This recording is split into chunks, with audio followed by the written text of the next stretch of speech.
Et bienvenue sur Mettez-vous sur le dos, le podcast santé où deux professionnels de santé ou pas se retrouvent sur mon canapé pour passer une petite soirée entre potes à parler santé, anecdotes de vie, manger et tout sur un jeu vidéo. Et aujourd'hui, la particularité de ce podcast, c'est que je me retrouve tout seul. Donc, jusqu'à maintenant, on a fait la saison, ce que j'appelle la saison 0. J'ai reçu 4 invités au total, que vous avez pu voir dans différents épisodes. Donc, merci à Cerveau Musclé, alias Antoine. Merci à Kinéaste, donc celui qui m'a donné l'idée de faire ce podcast, alias Pierre. Merci à Physiomat, alias Thomas, qui m'a donné envie de devenir kiné. Et à Vincent, alias La Chaîne Santé, qui inspire beaucoup sur les réseaux sociaux, YouTube, etc. Ça a été un plaisir de les avoir sur ce canapé. J'ai passé une très bonne saison avec eux. On a bien mangé, on a bien rigolé, on a bien joué. Et c'était vraiment cool de les avoir au sein de ce podcast. Et donc, il est vrai que j'ai beaucoup présenté mes invités, mais je ne me suis pas présenté au final à vous. Certains me connaissent, d'autres ne me connaissent pas du tout. Donc, je vais prendre le temps, justement, sur un premier épisode, à parler de moi-même. Donc, je me présente, je m'appelle Diogo. Aujourd'hui, j'ai 34 bougies. Je suis kinésithérapeute, diplômé de 2020 de Porto, mais ça, on y reviendra. Aujourd'hui, je fais principalement de la kiné de ville au sein de mon cabinet. Je fais de la kiné sportive comme de la kiné un peu gériatrique. J'ai pas forcément de grosses spécialités vis-à-vis d'une partie du corps humain. Je m'amuse énormément dans mon cabinet. Je traite mes patients avec la réalité virtuelle. Tous les jours, c'est un kiff de traiter mes patients. Et puis voilà, je reviendrai après sur les formations que j'ai fait, sur un peu mon parcours. Je suis également sur les réseaux sociaux sous le nom de Next Move, c'est comme ça que vous m'avez trouvé.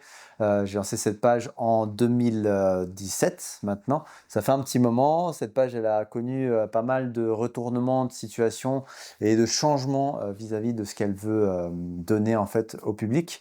De toute façon, ça aussi, j'y reviendrai tout au long de ce podcast. Quoi d'autre? Je suis sportif, handballeur depuis maintenant 20 ans. J'ai joué en National 2, National 3, région pré-nationale, excellence région, et je joue aussi au championnat portugais en National 2 et National 3. C'est mon sport de prédilection, dans lequel je me suis blessé également. Donc voilà. Donc cette première partie, c'était surtout pour me présenter, pour que vous me connaissiez un petit peu plus. Je vous invite à aller voir sur Spotify, sur YouTube, c'est là où ce podcast sera diffusé, à vous abonner et bien sûr à envoyer un peu de soutien et un petit pouce bleu pour le référencement de cette vidéo. Et donc, je vous avoue, ça fait quand même 1 heure que mon déjeuner est arrivé. Je vais manger en même temps que vous présenter un petit peu mon parcours, d'où je suis parti, où j'en suis venu et comment je l'ai fait. Allez, c'est parti. Donc, moi, je me suis fait plaisir. J'avais envie d'un petit sushi. Donc, j'ai pris un petit sushi chez Sushi Zen, ou Zen Sushi, pardon, qui se trouve à Charenton-le-Pont. Excellent petit restaurant où je déjeune régulièrement. Donc encore une fois, je me répète un petit peu, donc n'hésitez pas à mettre un petit pouce, à vous abonner pour ne rien rater sur les prochains épisodes. Allez voir un petit peu sur Instagram ce qui se fait également. Je fais du contenu santé. Et surtout tourner un petit peu de nouvelles technologies vu que je traite mes patients sur la réalité virtuelle. C'est quand même un kiff sur ça. Alors du coup, je vous disais que du coup, je suis kiné depuis 2020. Mais j'ai 34 ans. Donc pour ceux qui ont fait un petit peu le calcul, 34 ans, 2020, les calculs ne sont pas bons, Kevin. Ça veut dire que depuis mon bac, que j'ai passé en 2009, quand j'avais 18 ans, bah, j'ai mis 12 ans à avoir kiné. C'est pas normal. 11 ans même, pardon. Donc je vous explique. 2009, je sors de baccalauréat économique et social. Je savais à partir de la première économique et sociale que je voulais faire kiné, donc je m'étais engagé avec la prépa kiné qui s'appelle Sup Santé à l'époque, qui permettait aux personnes sortant d'un bac non scientifique de faire une remise à niveau scientifique. Donc j'ai fait ça sur 1 an en vue de passer les concours de kiné. Parce qu'à l'époque, en 2010, il y avait encore les prépa kiné, il n'y avait pas la PACES, il y avait des prépa kiné pour les écoles privées. Et quand je suis arrivé en prépa, je me suis rendu compte que finalement, moi je suis pas très, très bon en théorique, la physique, chimie et biologie, voilà, à part la biologie où c'est un peu, la biologie et la physique où c'est un peu touché, ça se touche un petit peu avec les matières qu'on peut avoir en kiné, la chimie un peu moins, donc et en fait, apprendre par cœur, c'est pas quelque chose que j'ai été très bon à l'école. J'étais très bon dans la pratique, à réfléchir à pourquoi je fais ça, pourquoi c'est cette réponse, plutôt que réponse A, parce que je sais que dans le bouquin, c'est ça. Et du coup, comme je voyais que c'était difficile, j'ai complètement abandonné. J'ai abandonné en milieu d'année parce que j'ai vu que les concours blancs, j'étais très très mal classé. Donc je me suis dit, tu vas gâcher une année pour rien.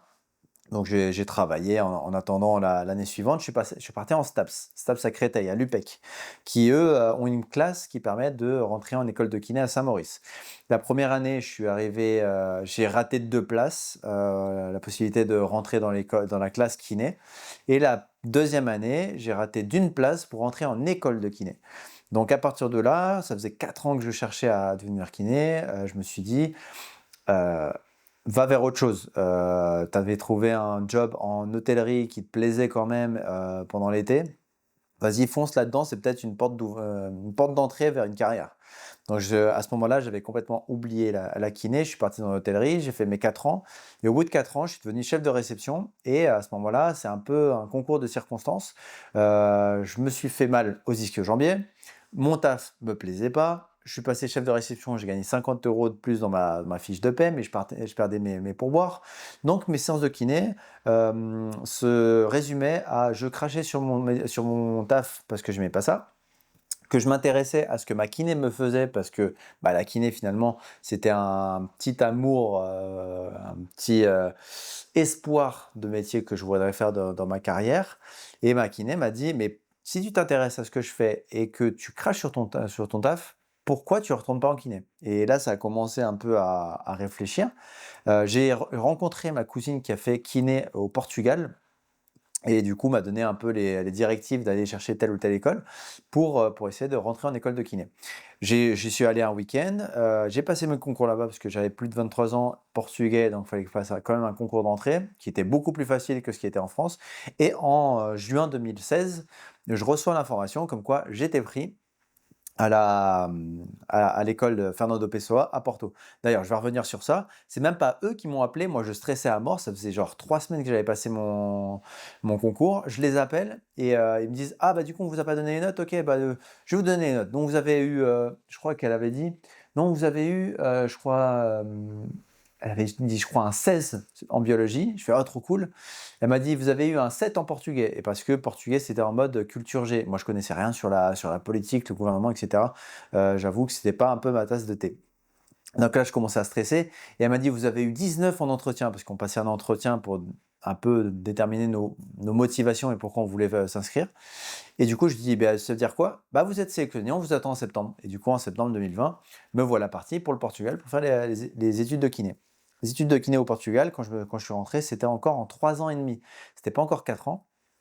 Et pendant ces 3 ans et demi de ma vie, donc entre septembre 2016 et mars 2020, j'ai fait mes études au Portugal. C'est là où, en dernière année, quand on s'occupait de la thèse, j'ai lancé la page Next Move parce que je voulais me motiver tout en montrant ce que je faisais sur les réseaux par rapport à ma thèse et me motiver à bien faire ma thèse, à la rendre la plus qualitative possible.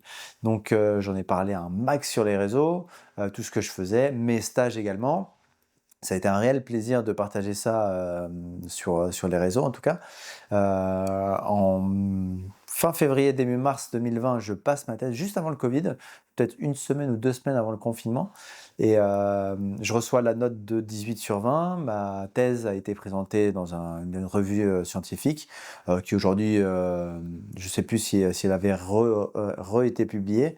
J'ai pas de honte à le dire. J'ai fait une thèse sur l'effet immédiat de la vacchiothérapie, donc les ventouses sur l'épaule du handball senior masculin, donc plus de 18 ans. Ensuite est venu le Covid. Là, la page a un peu plus tourné sur quelques conseils, exercices, plus rester chez vous, etc. Enfin, tout le discours qu'on a pu avoir pendant le Covid pour essayer de protéger tout le monde. Ensuite, le Covid est passé. J'ai dû rentrer en France pour travailler. Et pour travailler avec un diplôme portugais, j'ai dû faire une équivalence. Donc l'équivalence, elle a été acceptée, sauf que j'avais 4 semaines de stage à faire en rhumatologie. Ça, j'ai toujours pas compris pourquoi on m'a mis en rhumatologie. C'est un peu la base de notre métier, donc je pense qu'au Portugal, on est quand même très bien formé sur ça. J'aurais eu espoir, ou même j'aurais plus compris qu'on me mette en cardiologie ou en neurologie, mais pas en rhumatologie. Mais bref, j'ai fait mes 4 semaines. Ensuite, les 4 semaines, j'ai travaillé un tout petit peu dans la clinique où j'avais fait mon stage. Et ensuite, je suis parti dans le cabinet de kiné avec la kiné qui m'avait suivi à l'époque, qui m'avait dit justement arrête ton taf et va en kiné, c'est ce qu'il y a de mieux pour toi. Et j'ai fait assistant pendant 6 mois là-bas. Au bout de 6 mois, il y a une patiente que j'avais qui voyait un autre kiné dans le 5e arrondissement qui me dit comme ça: «Hey, tu cherches pas à devenir titulaire parce qu'il y a mon kiné qui me suit pour mon genou», je la suivais pour les abdominaux postpartum. Elle me dit mon kiné cherche à remplacer son collaborateur qui va partir. Il va partir à la retraite, donc il cherche quelqu'un. Du coup, je suis allé voir le cabinet, j'ai pris une semaine de vacances, j'y suis allé une première fois, une deuxième fois, et en vrai, j'ai vu un peu l'opportunité de me lancer en tant que titulaire, parce que j'avais 30 ans quand j'étais sorti de diplôme, j'avais pas forcément envie de faire toute la France en tant que remplaçant, j'avais vraiment envie de me poser à ce moment-là. Donc, je me suis dit, allez, feu, c'est une bonne expérience, feu, let's go, quoi. Donc en juin 2021, je me lance en tant que titulaire, je passe 2 ans dans ce cabinet et 2 ans et demi après, donc c'était en novembre 2023, je commençais à s'essouffler. J'avais déménagé, dans le 91 et je voulais me rapprocher un petit peu de chez moi et c'est là où j'ai trouvé le cabinet actuel où je me trouve dans ces murs, à faire de la kiné encore une fois et à kiffer à mort parce que j'ai un plateau technique de 25 mètres carrés, une petite salle de 14 mètres carrés, donc je m'épanouis à 100. Je vais manger un petit bout parce que j'ai un peu faim. Enfin voilà, par rapport un peu à mon parcours et où est-ce que ça m'a mené aujourd'hui. Donc titulaire ici au sein d'un cabinet paramédical où je travaille avec une ostéopathe, une psychologue. J'avais eu un assistant pendant un temps, là il a arrêté, donc je me retrouve tout seul, mais c'est pas plus mal. Comme ça, je peux un peu gérer mon planning tout seul. J'ai pas cette surcharge mentale de devoir gérer aussi lui. Mais du coup, ça fait 5 ans que je suis kiné et j'ai fait certaines formations. J'ai fait ma première formation, elle m'a été offerte par Major Mouvement, donc Greg, qui m'a donné la possibilité de suivre sa formation qui est les 100 exos pour vos patients. Et je trouve que cette formation, elle est hyper intéressante pour quelqu'un qui vient de sortir d'école parce que il va vous apprendre à comment faire un bon bilan. Parce que je ne sais pas comment ça se passe en France et je ne sais pas comment ça se passe aujourd'hui. Je prends une bouchée. Donc je disais, je ne sais pas comment ça se passe au niveau du bilan qu'on vous apprend à l'école, que ce soit actuellement en France ou avant quand j'étais au Portugal en France. Mais nous, on nous a appris à vraiment poser plein de questions sur l'histoire médicale, les antécédents personnels, familiaux, toutes les opérations. Est-ce que tu as du diabète, du machin, du cholestérol, etc. Plein, plein, plein, plein de trucs. Et ça nous faisait en fait des bilans d'1 heure. C'était énorme et tu avais des bilans d'1 heure. Là où je trouve que la formation de Major Mouvement nous apprend à faire un bon bilan, à vraiment aller vers l'essentiel. C'est-à-dire de vraiment aller chercher quelle est la profession, l'activité physique, est-ce qu'il y a des antécédents qui sont importants à savoir, quelle est la douleur avec le body chart, est-ce que c'est plus une douleur le matin, le soir, etc. Quel est votre objectif en venant voir un kiné? Pourquoi venir voir un kiné? C'est une question que je n'avais jamais posée. Les drapeaux rouges, le tinnitus, traumatisme inflammatoire, non, c'est traumatisme infectieux, neurologique, tumeur, inflammatoire et vasculaire. Et après, venir faire votre bilan objectif, donc tout ce qui est articulaire, musculaire, tous les tests qu'on peut avoir, qu'on a appris dans notre formation, et ensuite lancer vers un traitement. En fait, ça, j'ai trouvé que ça nous permet de justement bien cibler ce qu'il y a à faire et bien cibler quel serait le plan de traitement à apporter aux patients. Ma deuxième formation, je l'ai fait avec Kinesport, donc pour faire Kinesport expert. Elle était super intéressante et elle reste intéressante parce qu'on a quand même accès à toute la bibliographie, à tous les articles scientifiques qui sortent, à tout plein de symposiums, de webinaires qui sont sur la plateforme de Kinesport et que je trouve ça hyper intéressant. Ça m'a beaucoup aidé, je pense, dans les tests qu'on peut faire en fait auprès de nos patients, surtout les patients qui sont sportifs, pas forcément professionnels mais aussi amateurs. Ça m'a beaucoup aidé aussi dans la thérapie manuelle, même si je trouve que on s'y attarde pas assez et que si on veut vraiment faire ça dans notre pratique, il faut peut-être faire une formation à côté de thérapie manuelle. La troisième formation que j'ai fait, c'est Mackenzie. J'ai fait le cours A sur les lombaires. Ça, j'ai trouvé hyper intéressant, mais pas pour l'utiliser à 100%. Parce que si on écoute Mackenzie, il fait du Mackenzie, il respire Mackenzie. Moi, je voulais utiliser les meilleurs paramètres de ça pour faire un bon bilan. Et dès que j'ai un bilan lombaire à faire, je trouve que ça m'a apporté quand même pas mal. J'ai fait la formation Comment traiter un e-sportif en tant que kinésithérapeute. Là où je l'avais fait avec CliniGuide, Alex, je lui ai dit que moi, en sortant de cette formation, je trouvais qu'on était plus des babysitters, à dire aux joueurs de bien se tenir, d'avoir une position ergonomique, de prendre soin d'eux, de faire du sport, etc. J'ai plus l'impression d'être un babysitter qu'autre chose. Mais il est vrai que si on suit plus une équipe et qu'on essaie de mettre en place quand même des entraînements et des moments où ils se renforcent, ça peut être intéressant. C'est pour ça, et je fais une petite parenthèse sur ça, je vais sûrement inviter un kiné avec qui on a fait la formation, qui lui suit une équipe de e-sport, que ça soit sur PC ou même en EVA GG. EVA GG, c'est avoir le casque de réalité virtuelle et pouvoir circuler dans un hangar, qui est hyper intéressant. Donc on va sûrement l'interviewer lui et qui nous donnera un petit peu son avis par rapport à cela. J'ai fait la formation Dry Needling, qui aujourd'hui m'aide pas mal à débloquer certaines situations où je trouve que un patient va être hyper douloureux, hyper contracté, et le dry needling va me permettre de vraiment pointer, de vraiment détendre la zone et pouvoir après travailler en efficacité sur des exercices thérapeutiques. Je crois que j'avais une dernière formation que j'ai peut-être oubliée. Ouais, j'ai fait l'entorse de cheville en e-learning, donc c'était au moment où on parlait d'accès direct à l'entorse de cheville. Bon, le e-learning, voilà. Le début était intéressant par rapport aux tests, etc. Mais ensuite, on est très vite passé sur des modules qu'il fallait juste tricoter pour entrer dans les clous des heures de formation. Et mes deux dernières formations, c'était sur l'épaule. J'ai fait la formation kiné au top de l'épaule sportif, où on a fait ça dans la maison du handball. La formation d'Aziz et de Germain qui s'appelle EB Pratique, qui est hyper intéressante, qui va vraiment prendre toutes les pathologies d'épaule et comment bien les distinguer et quels sont les traitements à suivre vis-à-vis de cela. Donc voilà, au niveau des formations, j'en ai certaines que j'ai envie de faire. Euh, J'aimerais bien approfondir un peu sur dry needling, j'aimerais bien faire thérapie manuelle et j'aimerais bien aussi me lancer sur l'évaluation posturale pour les personnes qui font du vélo. Donc généralement ceux qui font du triathlon ou du cyclisme, parce que depuis cet été, je commence à bien kiffer faire du vélo et je trouve que c'est hyper intéressant d'aller chercher vraiment la performance sur la position qu'on peut avoir sur le vélo pour vraiment chercher la performance dans l'activité physique où on intègre du vélo. Mes plus beaux moments de kiné ont été là où j'ai pu aider les patients, là où j'ai pu vraiment avoir des super effets, où vraiment le patient m'a regardé et m'a dit vous m'avez sauvé, ou me remercie, ou on se dit bravo mutuellement.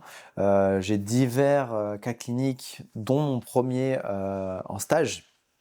Dans mon premier stage à l'hôpital au Portugal, la patiente était venue pour un canal carpien, avait très mal, avec beaucoup de fourmillements, et elle venait avec une prescription qu'elle allait se faire opérer bientôt. Et qui avait 8 semaines de kiné, qu'après ces 8 semaines, elle se ferait opérer. Et du coup, cette patiente a dit, bah écoutez, pendant 8 semaines, je vous ai avec moi, vous faites ce que je vous dis, vous faites les exercices que je vous dis, et après on voit à la fin et on statue. Les semaines passent, donc la douleur commence à baisser, les fourmillements aussi, donc on laisse passer, on laisse passer. Je voyais que je commençais un peu à stagner au niveau de la douleur, du fourmillement, donc je me suis dit: «Je vais attaquer, au lieu d'attaquer le poignet, d'aller attaquer un peu plus, en haut», donc vraiment la racine nerveuse dans les cervicales. Je lui ai fait, 2-3 séances de cervicales, ça allait beaucoup mieux et au bout de 8 semaines, je lui pose la question, donc c'était le bilan final. Je lui pose la question: «Est-ce qu'il y a encore de la douleur?» Il m'a dit: «Bah, écoutez, 1/10», alors que c'était je crois 7/10 à l'époque. À l'époque, les 8 semaines avant et les fourmillements: «Ouais, encore 2/10». «OK, et du coup, vous pensez que vous vous faites opérer là, avec ça?» Elle m'a dit: «Non, je vous avoue que j'y croyais pas au début et au final, bah, elle a décidé de plus se faire opérer». Il y a d'autres cas cliniques, je vais pas non plus m'attarder beaucoup sur ça, mais des patients qui ont un peu lâché la larme à l'œil, à l'hôpital parce que je leur ai donné en fait, un traitement qui leur convenait finalement et pas du traitement, passif, ce qui se faisait beaucoup au Portugal à cette époque-là. Et après dans mes différents cabinets, j'ai pas mal de patients avec qui, j'ai des super souvenirs. Je leur ai on a fait une très, très bonne rééducation, j'ai pris du plaisir de A à Z. C'était vraiment, vraiment, vraiment plaisant. Et après, il y a des moments aussi un peu plus difficiles. Je pense que ça touche un peu tout le monde. Au début, tu as un peu peur, tu peux te tromper sur certains trucs.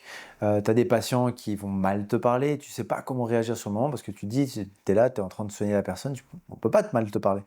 Et ça arrive et tu sais pas trop comment réagir sur le moment. Il y a aussi des moments où, on va te critiquer sur ta pratique parce que finalement le patient n'attendait pas ça comme traitement. Un patient qui s'attendait à avoir du massage finalement se retrouve à faire des squats, bah, il va pas aimer ça, donc il va te le reprocher, il va te le dire et toi tu vas mal le prendre, enfin. Aujourd'hui, avec 5 ans, j'ai beaucoup de recul, donc sur ce genre de patient, j'arrive à prendre du recul et me dire, dans tous les cas, et c'est ce que disait Greg, j'arriverai jamais à sauver 100 de mes patients et j'arrive à prendre du recul vis-à-vis de ça. Donc les mauvais moments maintenant, bah, en fait, ça arrive quand on vient parler dans ton dos, on va te dire, des gens dans le quartier vont te dire: «Bah ouais, il y a un tel qui t'a dit ça», et en fait, tu essaies de rappeler, en fait, ce qui s'est passé pour comprendre pourquoi ça s'est mal passé. Et au final ça va. On arrive à au moins statuer, à au moins, savoir et ça passe. Des fois, c'est parce que le patient n'était pas fait pour vous, des fois, c'est juste que, il avait besoin de voir un autre spécialiste avec une autre, méthode de traitement et c'est pas grave. Comme je l'ai dit juste avant, on ne sauvera pas 100 de nos patients. Une de mes volontés d'avoir voulu faire, ce premier épisode où je vous parle devant la caméra, c'est surtout que ça fait 5 ans que je suis kiné et je voulais faire un petit peu un petit récap de mes années passées. Parce que dernièrement, et je pense que ça peut arriver à pas mal de gens, j'avais un peu ce syndrome de l'imposteur. Dans le sens où, pas forcément dans ma pratique, mais plutôt sur Instagram, sur les réseaux sociaux. Par rapport aux réseaux surtout, j'avais l'impression, par rapport aux autres, de, de pas enfin, comment dire? De pas être sûr, enfin, quand j'y pense, je suis sûr de ce que je pense par rapport, soit à un traitement, soit à un test, soit à un machin.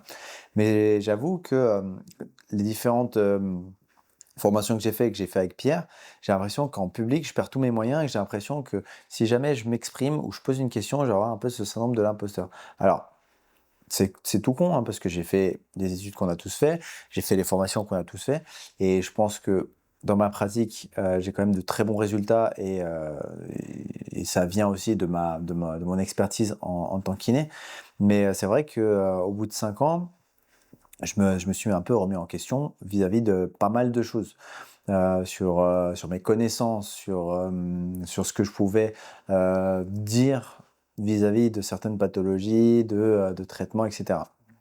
Mais ça se travaille et je l'ai compris en essayant d'aller au-delà de ça. Et les lacunes qu'on peut avoir, c'est vraiment d'aller chercher à les, éliminer, à vraiment essayer d'étudier, d'aller rechercher dans la littérature scientifique, ce qui se dit vis-à-vis des trucs où on a un peu des lacunes. Donc voilà, au bout de 5 ans aujourd'hui ça va mieux. Donc aujourd'hui ça va beaucoup mieux. J'essaie de relativiser vis-à-vis de les résultats que je peux avoir au cabinet et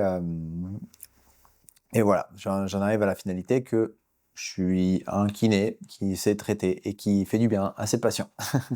Là, on va passer à la dernière partie, la partie 3. Donc, on va aller un peu plus en approfondi vis-à-vis du coup de ma position sur les réseaux.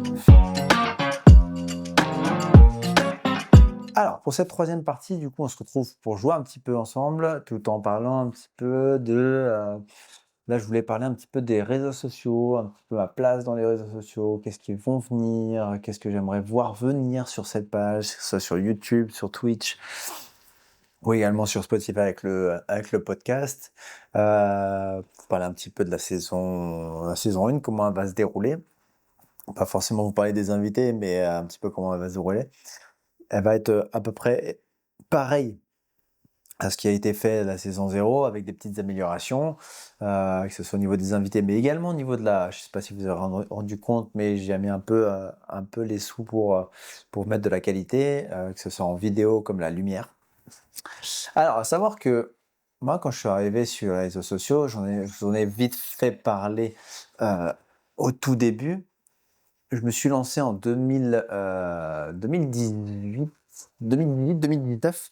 Et à ce moment-là, je parlais surtout de mes stages, je parlais aussi de ce que je faisais par rapport à ma thèse, les différentes étapes en fait de ma thèse jusqu'à l'achèvement de cette dernière. Et j'ai pris énormément de plaisir. J'ai connu pas mal de monde sur Instagram avec qui j'avais échangé, que ce soit qui est un étudiant. Il y avait Bébé Kiné qui aujourd'hui c'est Carla, qui maintenant est devenue, qui est en train de faire ses études de médecin. J'ai connu après, juste après la thèse, donc pendant le Covid, j'ai pu rencontrer plutôt sur les réseaux, donc que ça soit Cliniguide, Kinétoon, il y a eu Bouffe Thérapie, la chaîne Santé. J'ai discuté avec pas mal de gens qui sont déjà sur les réseaux et je trouve que, et c'est pour ça que j'ai continué, que justement ces rencontres nous permettent, nous en tant que kinés, de s'améliorer. Je trouve, de s'améliorer parce qu'on va avoir des sujets de discussion, on va pouvoir un peu parler chacun des choses qu'on peut faire, que ce soit en kiné comme sur les réseaux, et ça aide vraiment à grandir. Et aujourd'hui, il y a certaines personnes qui font partie justement de mon cercle d'amis, qui sont,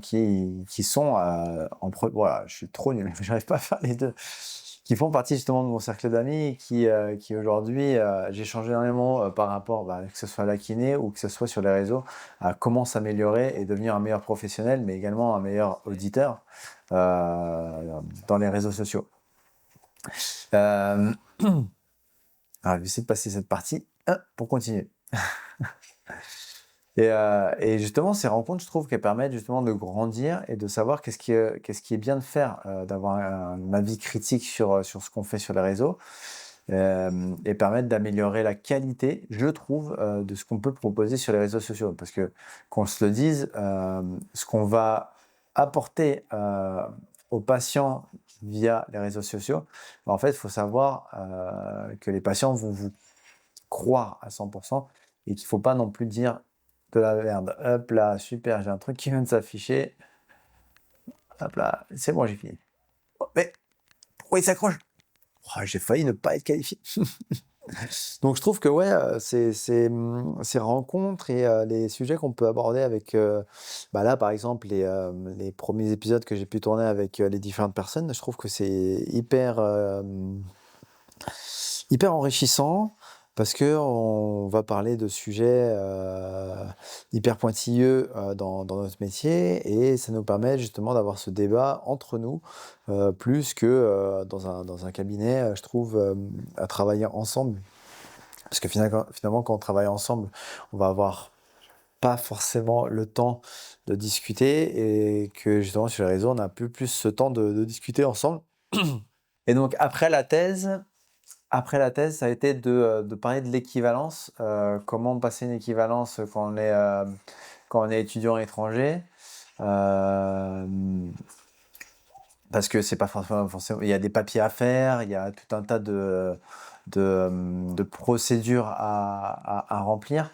Donc j'ai voulu partager ça avec, comme il y avait des étudiants français qui étaient dans la même fac que moi, leur apporter justement ces informations-là pour mieux les aider, mieux les accompagner.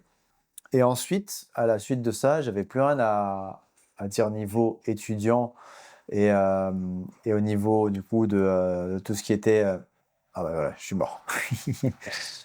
J'avais plus rien à dire par rapport à l'étudiant, l'équivalence et cetera, donc j'ai fait un peu comme tout le monde, c'est-à-dire faire des exercices et montrer des exercices qui permettent de libérer son initiatique, sciatique, soit les cervicales et cetera.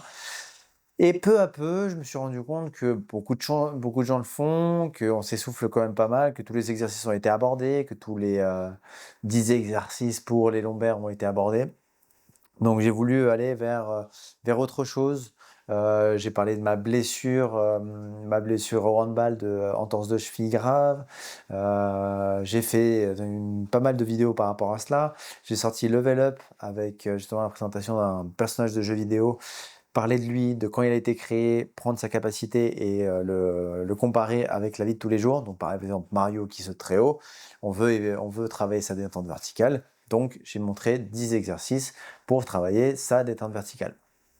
J'ai fait du Twitch, j'ai fait certaines émissions de santé que j'appelais ça Next Game Santé, où en fait, soit je parlais d'un sujet précis comme la VR, soit je parlais avec d'autres streamers de problèmes qu'ils auraient pu avoir et qu'est-ce qu'ils pouvaient en parler par rapport à cela, dont un streamer qui avait des grosses douleurs au dos et qui du jour au lendemain, quand il a commencé à jouer à la réalité virtuelle, il a commencé à avoir moins mal. Et c'est là où la discussion sur la VR était hyper intéressante vis-à-vis de cela. Et après, là, actuellement, sur les réseaux sociaux, en tout cas sur Instagram, j'essaie de parler de la technologie au service de la santé. Donc, parler de la VR, de Marcus Santé, de Andrew, plein de petits trucs technologiques connectés ou de nouvelles technologies, en gros, qui nous aident, nous kinés, à faire du meilleur taf, finalement, à nous compléter.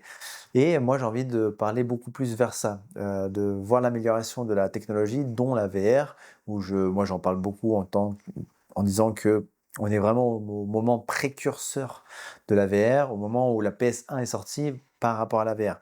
C'est-à-dire qu'il y a tout un tas de progression qui peut arriver.